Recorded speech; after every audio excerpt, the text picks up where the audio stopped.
So continuing on with the conversation of MSNBC's media bias, as we showed, the Mimi Rocha, the MSNBC guest, smearing Bernie Sanders. We're going to show you a little bit more Bernie Sanders bias, but this is kind of on the network as a whole, and it profiles specific instances where their hosts and their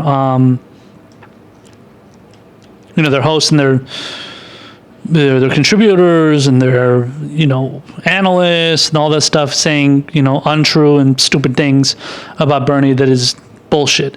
And as you saw in the segment that we in this past segment, we were talking about the Mimi Rocha smearing Bernie. If you notice, the host that was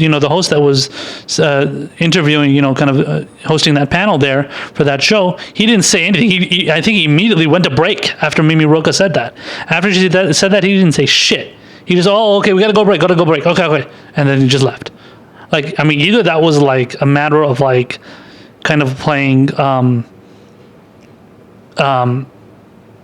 of trying to like get away from like a controversial comment. So like kind of playing damage control, like, okay, let's go to break before like this woman says anything else and like anybody notices what she said. So that's plausible. I don't know. I doubt MSNBC would do that because there's so much on the bandwagon of sparing Bernie. But so this article proves it. This is an article from Katie Halper. She's a great female progressive.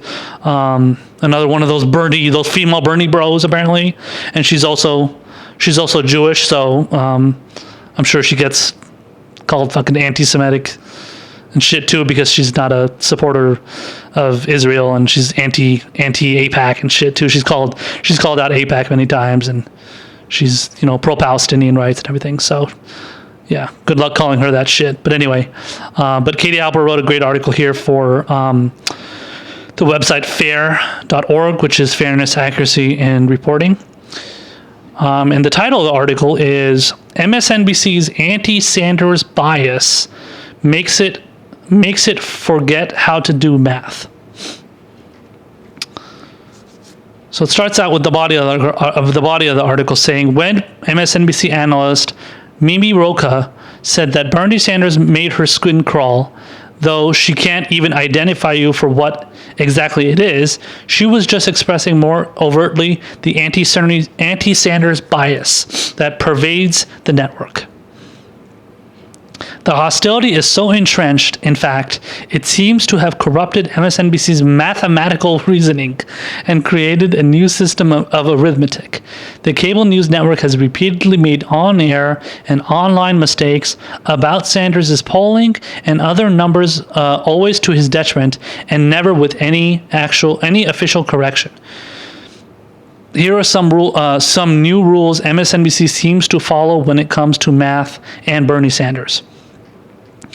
So this one, it's kind of numbered. So it's like numbered. I think there's how many examples here? Like 7 examples?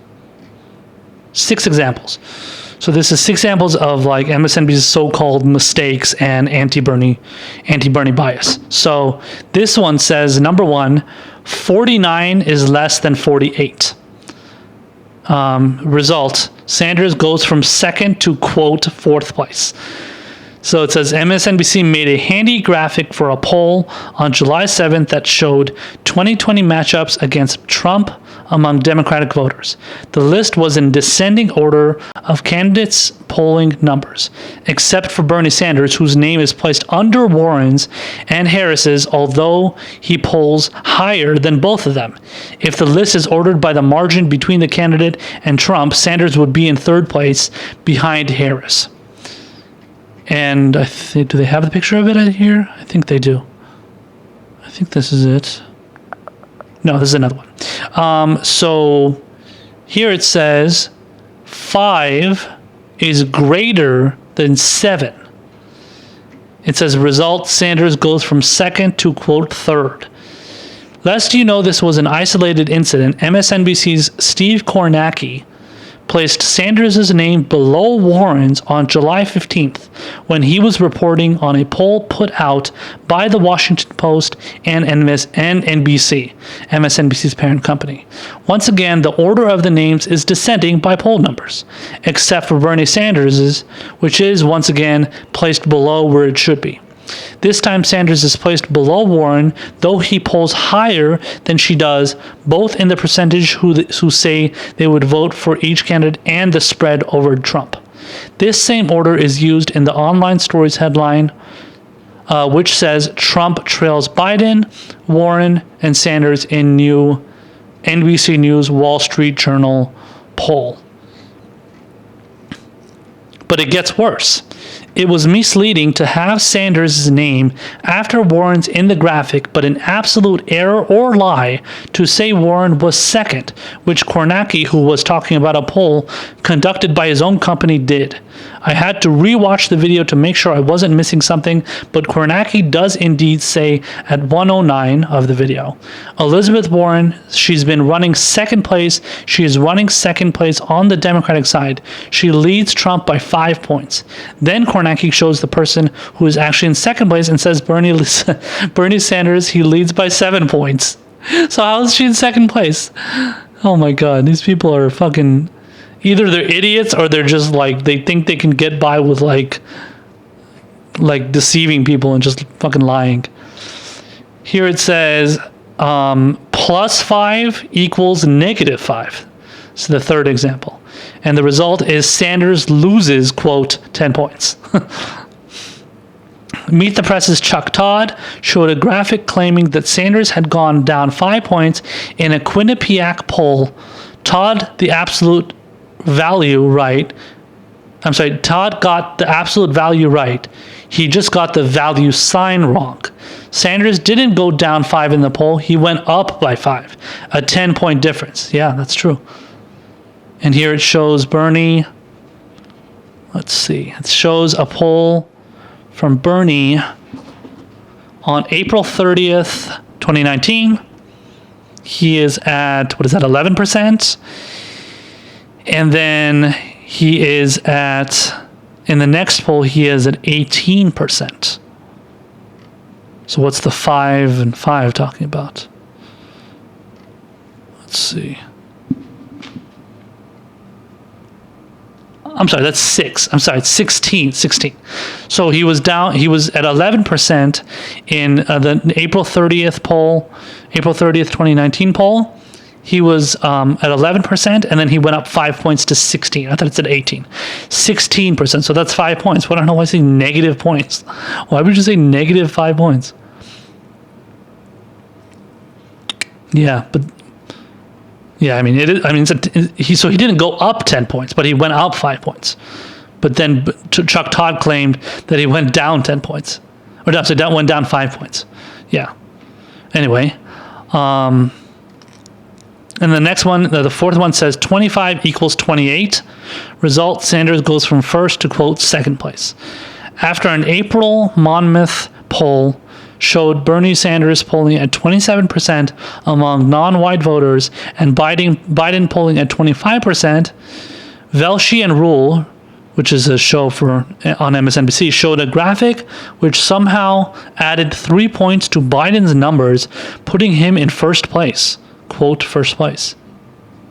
But then apparently they referred to it as Biden being up on Bernie, even though Bernie is ahead among Hispanic, Black, Asian, and other ethnicities.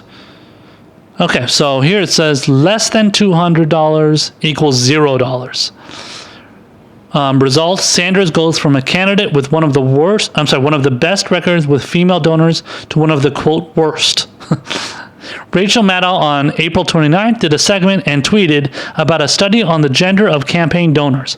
Unfortunately, she forgot to say the study she cited only looked at donors who gave $200 or more. After praising Jill Rand for quote, doing the best in terms of targeting female voters, Maddow urged her viewers to look at the other end of the spectrum. just strikes me as unsustainable. Bernie Sanders and Pete Buttigieg, look at them. Both of them are raising twice as much money from male donors as they are from female donors. 66 and 67% of your donations are from dudes, dude. The same Open Secrets report Maddow was citing explained that its results were skewed since, quote, Sanders has the highest amount of money coming from small donors at 74%, and generally only donations above $200 are itemized. The gender landscape of small donations are absent. In fact, according to Sanders' communications director, 46% of the 525,000 people who contributed to Sanders' campaign during the first quarter were women. It is virtually certain, she tweeted, that more women have donated to our campaign than any other. And the communications director they're referring to, she's referring to as Ariana Jones. Just for those of you that were wondering who that was. And then let's see here. And then quoting Halper here in the last part of this little part, it says, Rachel Maddow, you're a Rhodes Scholar, have a nightly news show, earn $7 million a year, and missed or failed to disclose that the study only looked at wealthier dudes and dudettes. Dude. She's a comedian, by the way. Katie Halper is. She's pretty funny. And then the last part here from Katie is titled, it's the sixth part. It says 23 minutes equals 5 minutes. Interesting. Results. Sanders goes from highlighting his opposition to racism and sexism to, quote, not mentioning them. In March, MSNBC's Alex Witt, who's a host on the channel, hosted a panel to discuss Bernie Sanders' March 2nd campaign kickoff speech. Panelist and MSNBC political analyst Zerlina Maxwell, who I mentioned in the last segment that was on with Mimi Rocha. Zerlina Maxwell said, I clocked it. He, Bernie Sanders, did not mention race or gender until 23 minutes into the speech. Oh my God, he must be anti-woman, right? It must make Zerlina Maxwell's skin crawl. As Sanders surrogates, journalists, organizers, activists, and people on Twitter pointed out, Sanders most definitely mentioned race and gender 5 minutes into his speech, when he said the underlying principles of our government will quote, not be racism, sexism, xenophobia, homophobia, and religious bigotry, end quote. Sanders starts his speech 31 seconds after he gets on stage, so to be charitable to his critics, he doesn't mention gender or race until 5 minutes 31 seconds in. Maxwell, a former Hillary Clinton staffer, though, MSNBC didn't mention that when they introduced her, did delete a tweet which had said, okay, 23 minutes in, Bernie finally mentions race and gender, but she was far from contrite. I've rewatched since yesterday. This is quoting Zerlina Maxwell. I've rewatched since yesterday, and while I can acknowledge that I missed this passing line at 6 minutes, I stand by my point since talking about criminal justice is not the same thing as talking about race and gender, and if you don't get why Bernie won't win again. God, I can't stand that lady. She's so fucking smug. Same with the Mimi Rocha lady. I'm sure they're best friends.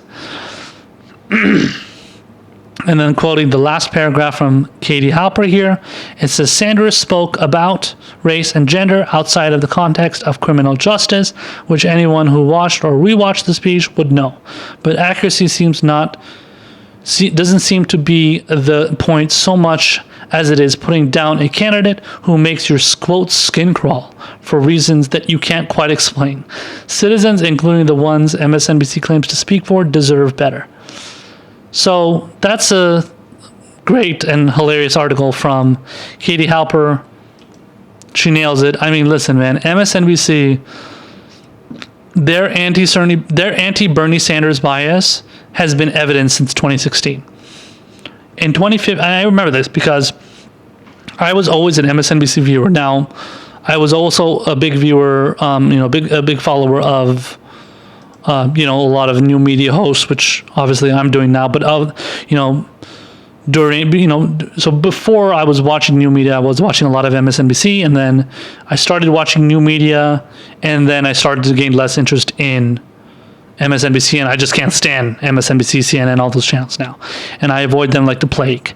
So when it comes to MSNBC compared to CNN, and obviously Fox is just right wing, so they're going to be bad no matter what. But when it comes to MSNBC, it's just like their bias against Bernie since it's specifically from this, centrist kind of position of just like, oh well, everything Bernie Sanders does is, radical and it's revolutionary, and we don't like that because we need to do everything that's pragmatic, and the things that it's not going to completely revolutionize our country. We need to do everything at a very slow pace before, because if we do it in a revolutionary way, it's going to destroy all those things. They say that about like Obamacare. If you put in Medicare and shit, if you put in Medicare for all, that means that you got to get rid of Obamacare. Like, they've made those kind of arguments, which is obviously ridiculous. So when it comes to MSNBC, they are the Democratic Party apologist network. They essentially are MSDNC. They are MSDNC, and they need to defend the establishment Democrats as much as possible. And really, to many, in a lot of ways, they're defending just the establishment in general. If you've seen them now, they have hosts on there that are former Bush I think it's only one host, but certainly people on that network that are like former Bush, George Bush, and even McCain, George Bush operatives.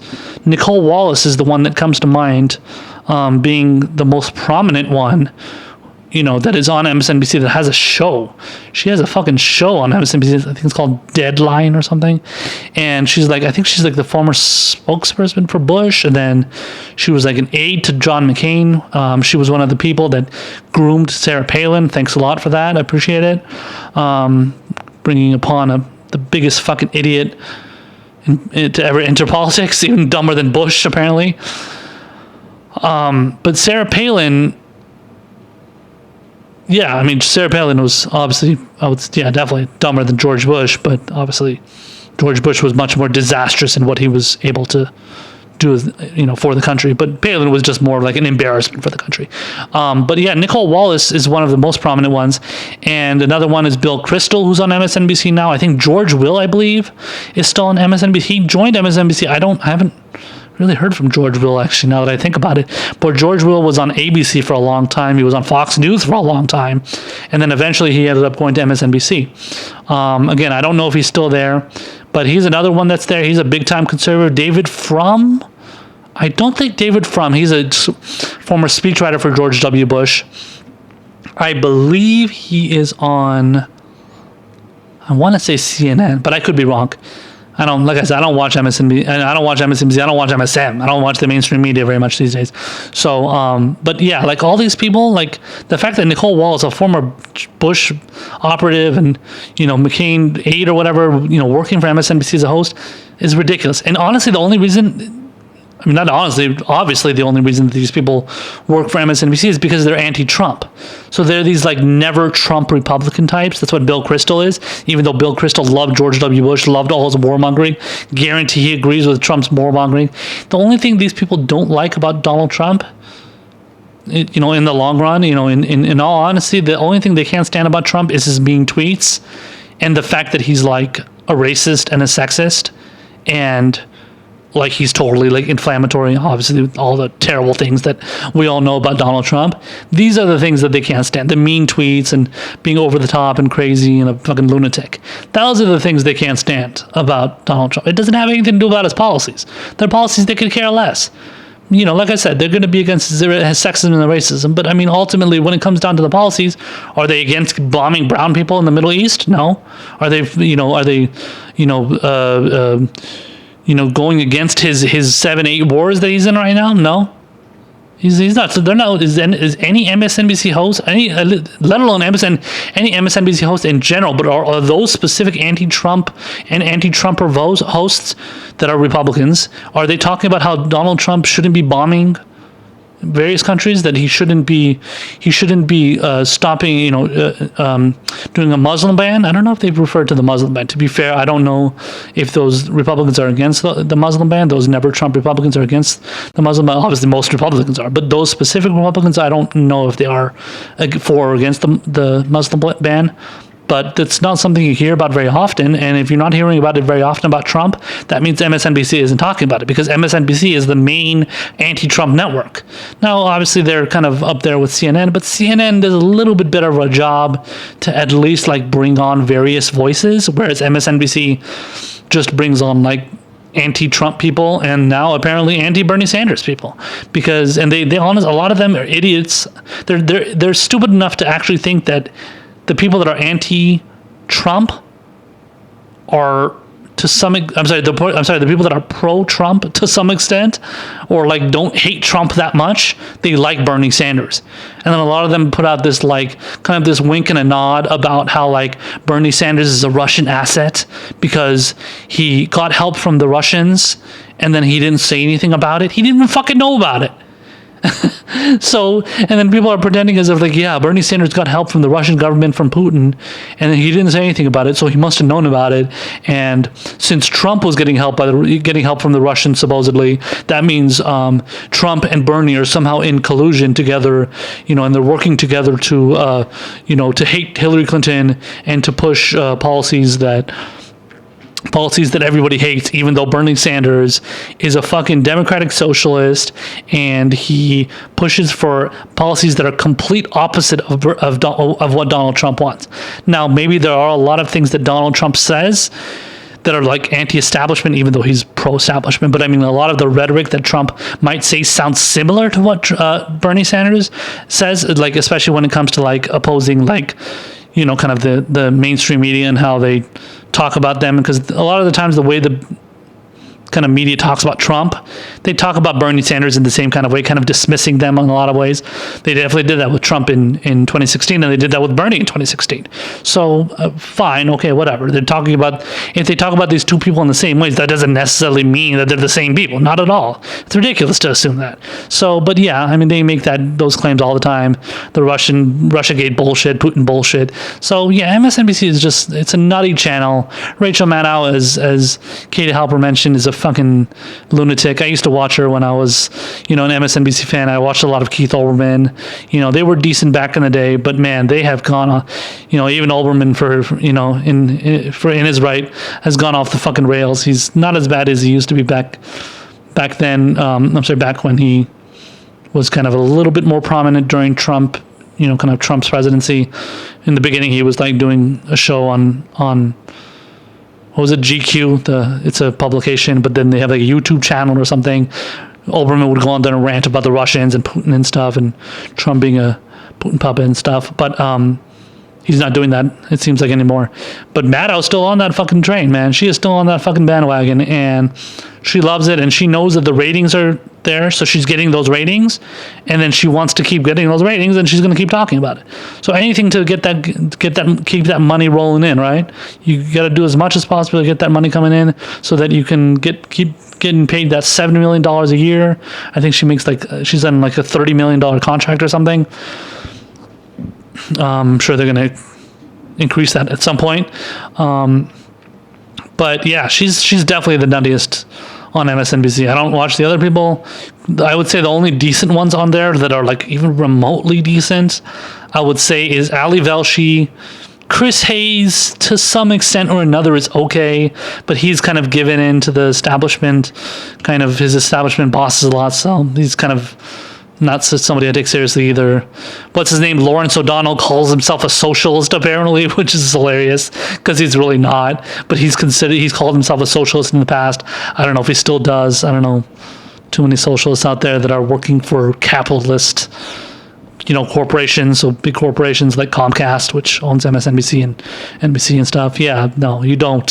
You don't believe. You're not a socialist, bro. You might, have some views that are socialist. Maybe you believe in the fire department and the police and, Social Security and Medicare. Maybe that's socialist, but that doesn't necessarily make you a socialist. If that was the case, then everybody would call themselves a socialist. But that doesn't mean you're a socialist. And I think that's just his way to pretend that he's, I don't know, maybe grifting off the more socialist label. But yeah, so MSNBC can piss off. I don't give a shit what they have to say anymore. I'm gonna do a lot more segments mocking them. Mimi Roca, like I said, can piss off. Zelina Maxwell, Steve Kornacki, all these people that are putting out all these bullshit, segments about Bernie. I've had enough of it, and I can't stand it anymore. And people should boycott MSNBC as much as possible. At least go watch new media. Please watch any kind of new media, even if it's not, the most progressive of the progressive and leftist people out there. At least go watch new media who are independently run, and they're actual progressives, and they call out the establishment consistently. And I'm happy to be one of those people who is trying to join that very wonderful group of progressive online new media hosts.